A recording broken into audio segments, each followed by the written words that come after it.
Welcome more Haunting of Hill House. This is episode 9, penultimate episode. Very, very excited to see what's going to happen in this one, as things I think are really going to escalate and go a bit crazy in preparation for the finale. But I've really, really enjoyed the show so far. Like, the production behind it all, the acting, the writing, it's all been phenomenal. And I'm just really intrigued to see where it's all going to lead and how we're going to kind of continue off with the ending of the last one, with Luke in the house trying to burn it down. Didn't go so well for him, and then a ghost was like, yeah, all over his face, which wasn't ideal. So we'll see what happens with that, but everyone else is kind of on the way to the house, so is there going to be some kind of big final confrontation there, or will that be happening a bit later on? Because obviously we have another episode after this one yet, so I don't know. We'll have to wait and see, but I'm really, really intrigued. And shockingly, I'm excited to be spooked and scared. So that's a first, but I suppose that speaks to the quality of the show. So there we have it. Very excited to see what's going to happen next. So let's get into the next one. Pretty soon they won't be caught dead like this. Oh, they'll go full Theo on you. You can't prevent it. Well, you know that one. She would never, not even when she was little. Wonder why.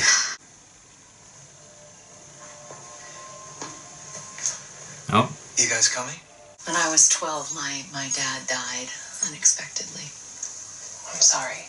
Me too. It was a car accident, and one day he was there, the next day he wasn't, and I didn't really know how This to handle family, it. man. Cursed. So I cried harder.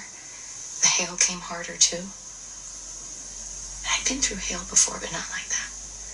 Did it like reflect her mood or something? Like rocks, like actual stone. In 1901, it rained small stones over a whole town. I like that she clearly like researched it afterwards.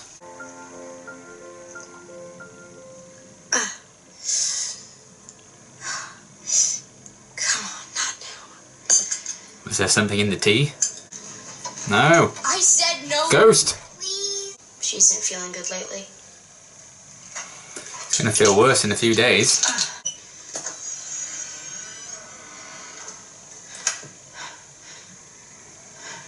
Oh, pleasant. Ah.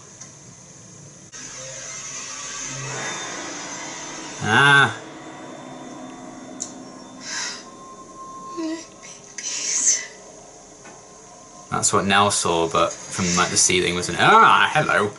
She's been haunting the kids all season, now they're haunting her in this one.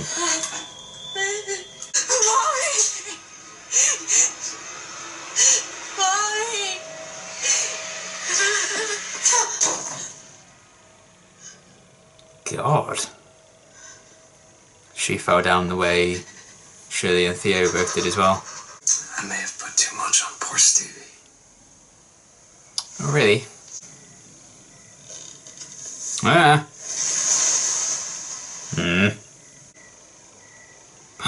She's on the bed. Who the hell are you? Losing a child. Do you think there's a thing worse than that? No. I don't think there's anything worse than that. Oh, God. There could be. He's talked to Clara. I had a dream. She'd shake so bad the bed would shake, and when she started shaking, it went fast. She dangled. She died.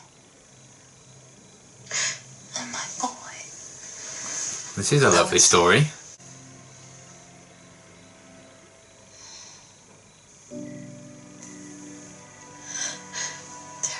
Perfect, aren't they? Oh. What is it?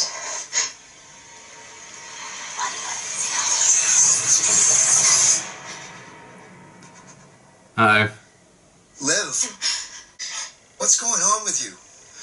Nothing. Oh, I like. A fucking screwdriver to my throat. No, I wasn't. I like that we saw it from her point of view, like what she was going through. That bloody Mario in the background needs to stop. What if I dreamed that you sent us away into the dark and we got hurt? Really hurt. You sent us away Oh, out God. into the dark. And my Is this heart gonna be breaks right in half and I The can't bit where feel Stephen anything interrupts her. That I put poison in me. I poisoned myself for years and years until my blood turns into poison, my body breaks down. Oh God. Of course you're safe with me. Mom? Yeah, it is. Okay. So good, filling in all the gaps. I've always needed someone to keep me grounded, get me out of my head. Like his Kids speech in the are last safe. one. It's just in my head. You listen to your gut. Hold the door. Even if it makes them hate you. Even if he does. That's what happened to Hugh and the How kids. much longer are you staying here? It's a strange house. You're telling me. I've worked here a long time. I didn't want to watch anything else get fed upon. But then he said it was a family. Little children. Oh. You did this by yourself. Oh, we get to see what she sees in the mirror. Mom? Mommy?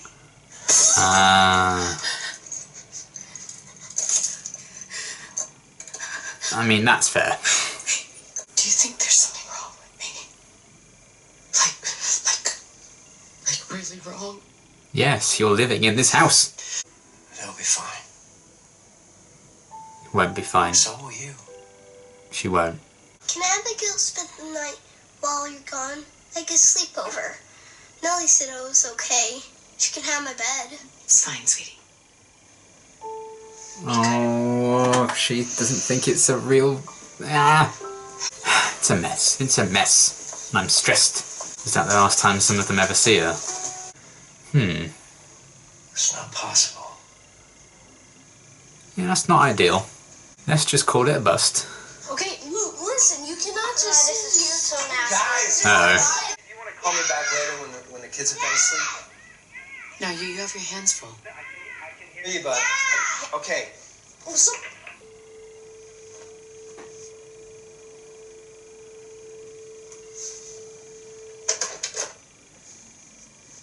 Oh. Isn't that the same place Nell went to just before she died? Oh, heck. Oh, God, don't... What are you doing here? I thought you were at Aunt Janet's. I just missed you all so much. She's making tea. It's a tea party. Honey, what are you doing? I'm sorry. But we have to be very quiet. The little kittens can follow me, okay? Little kittens. Like the kittens that Shirley had. Abigail, would you like to join us? Oh, God, this is it. It's open. You found the key. How do you take your tea? I don't know. Abigail, Oh, is the tea actually the rat poison? Very much. Nothing. Nothing at all. This is the opposite of keeping them safe. She can drink it because she's already dead. It's okay. She's having a nightmare. She's gonna wake up. What's wrong? Abigail! Oh, God. There'll be no more pain. She's safe. Drink your tea. Do not drink your tea.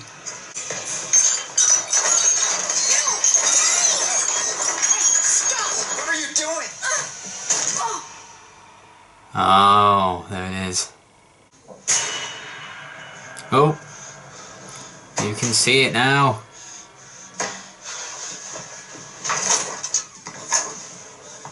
Get up. Stevie, get up. It's all coming together.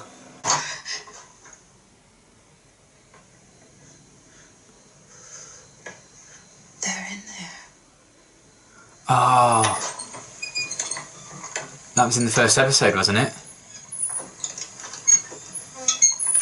It was her. He's killing them. He's driving them into the dark. He's killing them. He's killing all of them. You be quiet. Silver table.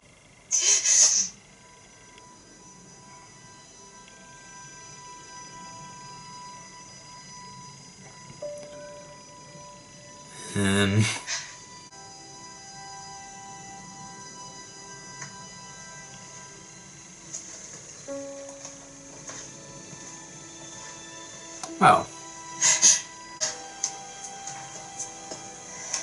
Oh no. It's just a dream. Just a screaming Mimi. She's gonna try and wake herself up. Oh no. Then wake up. Why can't I wake up?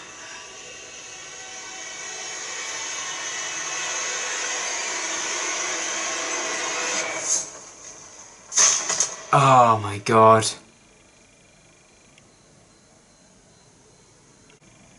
Oh, Jesus.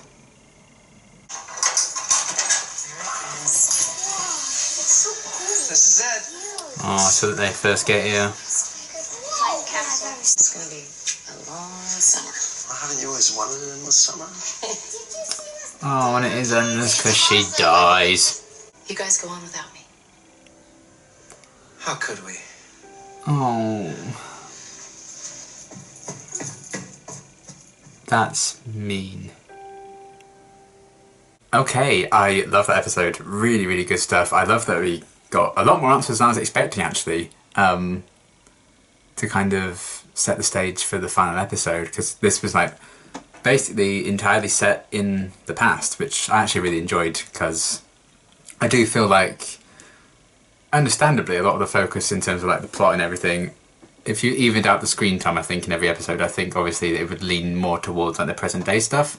So the fact that we had like an entire episode basically set in the flashbacks, and the only glimpses of like the present day stuff was obviously like Nell and Luke as adults kind of appearing in visions and stuff. So I really enjoyed the focus on that and the focus on Olivia. This was very much kind of her episode, and it actually, you know, gave us all the answers about what kind of, well, nearly all the answers, but yet to deal with the aftermath, I think, of when Hugh will inevitably return to Hill House and find Olivia dead there, and then what he decides to do after that and everything.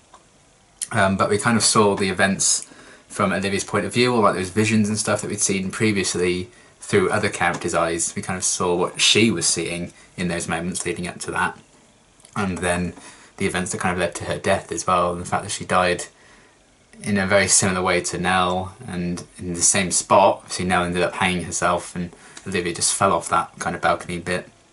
But they've done a lot to kind of link Nell and Olivia's kind of journeys and their fates a lot throughout the series so far. So the fact that they did die in very similar ways, and the fact they were kind of manipulated into it by the house and all these hallucinations, it made a lot of sense that they would go down that direction. And it's kind of how I figured Olivia was going to die, but obviously I didn't know all the details, and we still don't entirely. We don't know what's going to come next and what Hugh kind of does about, you know, discovering his wife. I'm not looking forward to that if we actually see him come in and find his wife's dead there, because I imagine that's going to utterly destroy me. Like, poor Hugh. Like, oh my god. So yeah, the fact that we kind of saw what was going down, filling in lots of gaps, even way back from episode 1 with Hugh and Stephen in Stephen's room, and like someone was trying to get in and it was actually her all this time. I loved that. And then running away from something, him telling Stephen to keep his eyes closed, they're running away from her as well, and like that, those kind of things I wouldn't have predicted. The fact, I think it does help that I literally watched episode 1 a year ago. I think it's literally a year ago today actually, as of recording this, so that's kind of cool. And yeah, the fact that those gaps was filled in that way really well paid off, and it made a lot of sense. And the rat poison, the tea, the whole thing with Abigail is kind of nuts as well, that she was kind of brought into it. And I guess Nell had a lot of interaction with ghosts in the house, and Luke, and obviously Olivia did as well. They're kind of like the main ones who got a lot of spooks, so the fact that they could see Abigail is a surprise really. And then when she was like coughing up and then seemingly dying, but then she appeared somewhere else and she went off with that lady, you know, oh my goodness, like, man. I did like how they set that up though, and you know, we'd already heard previously about the tea party with Abigail and someone who Nell said, you know, that wasn't Mum, and to actually see that pay off here, and the fact that Luke asked if Abigail could stay the night, and just because they thought it was an imaginary friend, they're like, oh yeah, sure, but you know, he really did think that. So I like how that's kind of been very subtly in the background throughout this season. We've seen Luke kind of interact with Abigail. It's been a very background thing, but to see it pay off in this way was really cool and heartbreaking as well, kind of this downward spiral that Olivia went down. And you know, that all those events didn't just utterly destroy Olivia, you know, it's gone on to destroy her entire family, because they never really got over the events of that night, whether they exactly knew everything that happened that night or not. For one reason or another, you know, they never could get over that. Because of that goddamn house. Like, oh, Clara was smart to be like, you know, oh, it's getting a bit dark, I'm fucking off now, bye. Absolutely smartest woman alive, Clara and Horace. So yeah, I enjoyed the real focus on Olivia, her story. We've got a bit of backstory with her as well, and how she, like, the weather seemed to change when her dad died. You know, it could, like, rain rocks or something, and I assume that something was related to, like, her sensitivity and stuff like that, because obviously that, she was well aware of that, and that Theo had that going on as well, even before they went to Hill House. So it's not like Hill House did that to them. I think Hill House was kind of, that's probably why they were so appealed by, you know, and so interested in that family and never quite let them go. It's because they kind of really could manipulate people like that. And who knows who would have been next if they'd stayed there much longer, you know. So I enjoyed everything with that, filling in all those gaps. Really satisfying way to get answers. And I assume the next episode will take place mostly in, like, the present day stuff, with everyone heading to join Luke at the house for a final showdown, I guess. But I love how this was kind of a whole, like, flashback-esque episode. And yeah, very focused, very centred, and it was just nice, you know, to see the same scenes as many times as we have in Hill House throughout all the episodes so far. But every time they've shown it, there's always been a purpose to it, and we're seeing, like, it in a different point of view from a character, or it's giving us some answers to questions we didn't even realise we were having, and all the different links to several storylines, like Olivia calling them little kittens, which made me think of the whole thing with Shirley in episode 2 and those kittens. And there's just so many different ties, and alongside that, some spooks. And this one, in terms of spooks, actually wasn't that bad. There were a few, like, creepy, like, things, like, in the background and watching stuff like that. Particularly the shot where Olivia was talking to Poppy, and then you could see Poppy in the next frame, like, just behind her, and it was like she was a lot older and probably like her true self, I guess. Just for a brief second, then it went back to, like, the younger, beautiful Poppy again. It was a very interesting addition, but, you know, she wasn't like a super scary ghost, so I kind of could handle it. But I thought the actress did a great job with that as well. Just kind of as a representation of the unrelenting force this house can have on Olivia and, you know, Nell eventually as well. The fact that Poppy just spoke in all these long sentences, barely taking a breath, just speaking again and again and again, all these words just, like, spewing out of her. It was just kind of non-stop, relentless, kind of like the house's pursuit of this family. So I really did enjoy that, and how we saw her kind of influence Olivia over time, and the idea of, like, waking up is actually like death. And yeah, she nearly killed her kids, which is kind of dark, so thank God Shirley woke Hugh up there, because that would have been an even worse night, that's for sure. But of course he was going to prioritise getting the kids out of there when he saw that they were in danger, but the tragedy meant that Olivia was left alone to be fully manipulated and ended up, you know, needlessly taking her own life as well. So yeah, heavy stuff, but very tragic, and oddly, it's a morbid thing to say, but really enjoyable and interesting to watch, which is kind of, yeah. But yeah, I enjoyed that, and then Clara giving that speech about, you know, her child and everything, and how she needed to get away from the house, and, you know, it was a really nice kind of echo of the speech that Horace gave. I think it was episode 7, I think he gave that really nice speech about, you know, losing their little girl, and everything that came with that. It felt like a very nice thing to kind of pair with that, the fact that Clara got her own speech about it, why she stays away from the house and they can eat you alive and stuff like that, and about protecting your children even if they hate you for it, which ended up kind of happening to Hugh. He's kept all the secrets of that night from his kids, and a lot of them have ended up kind of relenting him for it, which is really interesting. And how that's kind of, obviously, Olivia's kind of absorbed that, and that fear of keeping her children safe, and then seeing those images of, you know, Nell being dead on the slab and Luke kind of overdosing, and they're like the same visions, particularly one of Luke. It was kind of like the same vision I think Nell saw when she was in that same hotel room that Olivia was in. I think it was the same place, which is again a cool link between those two and their stories. And Nell looked up and I think Luke was on like the ceiling like that in that same pose, so I think it was the same kind of thing. So yeah, that was, if you're going to push buttons in that sense and manipulate someone, I think their children is a way to go about it, unfortunately. And it is testament to Olivia's undying love, pure love and protective nature over her kids. And she did end up dying over that, which is, the true tragedy of it. And from then on, it kind of wrecked that family, potentially irreparably. Well, certainly irreparably, because obviously Nell's gone as well now. So things will never be the same now, even if they do kind of win the day against the house in the next episode. I don't even know if that's where they're going to go with it. I don't know. I'm not holding out hopes for like a completely happy ending, I'm not going to lie, given how things have gone for everyone, but we'll see. But yeah, I did enjoy the kind of adult versions of Nell and Luke bleeding through into Olivia's nightmares and hallucinations. So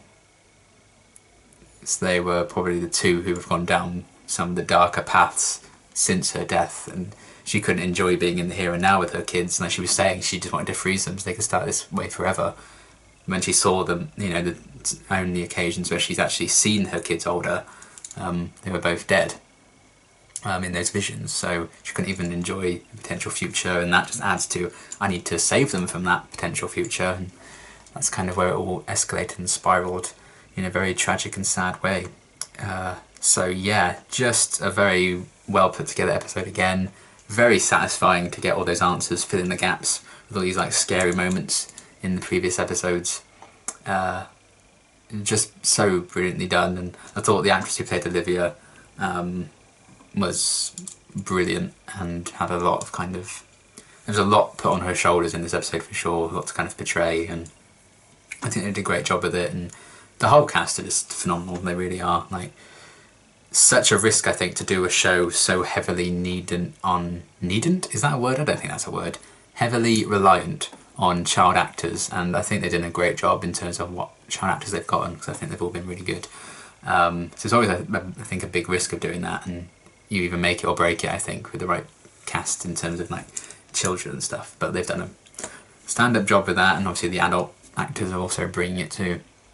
And it's just a really gut-wrenching, dark, depressing story that they're telling, but it's still so strangely captivating and entertaining, which is a strange way for me to talk about something so creepy and scary, because I don't normally like this kind of thing. But I'm really, really intrigued by everything they had going on in this one. I think it was so well done.